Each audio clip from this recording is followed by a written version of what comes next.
দোকানটা এখন বন্ধ হয়ে গেছে। বাংলাদেশি যেটা থাকতো সেটা নেই, সেটা একটু ইফেক্ট পড়ছেই। আমার প্যাসেঞ্জার নেই বললেই চলে, সারাদিনের মধ্যে 2টো গাড়ি চলছে। লাখ টাকা বিক্রি, সে বিক্রি যদি আমার একেবারে 2%, 3% নেমে আসে, তাহলে সে কি পরিস্থিতি হতে পারে? সেখানে তারা এখন ডেকে ডেকেও লোক পাচ্ছে না, সমস্ত টেবিল ফাঁকা। না খেয়ে মরার দশা কলকাতার।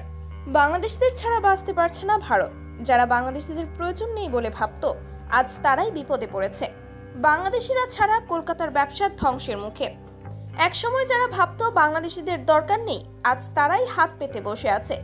বাংলাদেশিদের ভিসা আটকে রেখে ভারত ভেবেছিল খুব চালাকি করেছে, কিন্তু এখন কলকাতার নিউ মার্কেট, ট্রেজার আইল্যান্ড, সিম পার্ক মল সহ পুরো ব্যবসায়িক এলাকা ধ্বংসের পথে।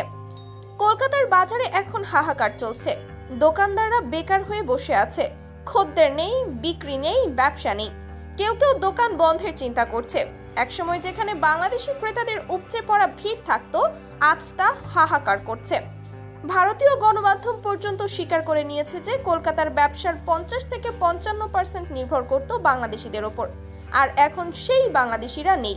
ফলাফল, বেচা কেনা বন্ধ, মার্কেট ফাঁকা, দোকানদারের মাথায় হাত। মুখ্যমন্ত্রী জানেন না, মুখ্যমন্ত্রীকে এক গাদা চিঠি দিয়েছি, নবান্নতে গিয়ে, ওনার কালীঘাটে গিয়ে, ওনার প্রত্যেকটা প্রশাসনকে দিয়েছি চিঠি। আমাদের পেটের ভাত মারা হয়েছে সরকার পক্ষ, পুলিশ পক্ষ থেকে।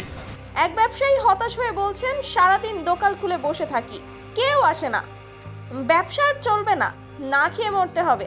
আরেকজন বলে, এতদিন বুঝতে পারিনি বাংলাদেশিরা ছাড়া আমাদের ব্যবসা অচল, এবার টের পাচ্ছি। প্রতি বছর রমজান আসলেই বাংলাদেশি ক্রেতারা ঢল নামাতো কলকাতায়, কেনাকাটায় কোটি কোটি টাকা ঢালতো। অথচ এবার বাংলাদেশের রাজনৈতিক অস্থিরতা আর ভারতের ভিসা জটিলতার কারণে বাংলাদেশিরা নেই। ফলাফল, পুরো নিউ মার্কেট, গড়িয়াহাট সহ সব জায়গায় দোকানিরা মুখ শুকিয়ে বসে আছে। ব্যবসার অবস্থা এতটাই খারাপ যে অনেক দোকানদার কর্মচারীদের ছাঁটাই করতে বাধ্য হয়েছে। শুধু মার্কেট নয়, বাংলাদেশিরা না আসায় কলকাতার হোটেল ব্যবসাও ধ্বংসের পথে। আগে যেখানে মাসের পর মাস বাংলাদেশিরা হোটেল বুক করত, এখন সেই হোটেলগুলো ফাঁকা পড়ে আছে। এক হোটেল মালিক বলেন, আমাদের 70% ব্যবসা বাংলাদেশিদের ওপর নির্ভরশীল ছিল, এখন সব কিছু শেষ।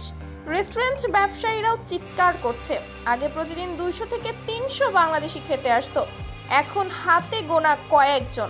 আমরা কিভাবে চলবো? যারা বাংলাদেশিদের প্রয়োজন নেই বলে ভাবতো, আজ তারাই বিপদে পড়েছে। বাংলাদেশিরা ছাড়া কলকাতার ব্যবসা ধ্বংসের মুখে। এখন প্রশ্ন হলো, ভারত কি ভুল স্বীকার করবে নাকি নিজেরাই নিজেদের গলা টিপে মারবে?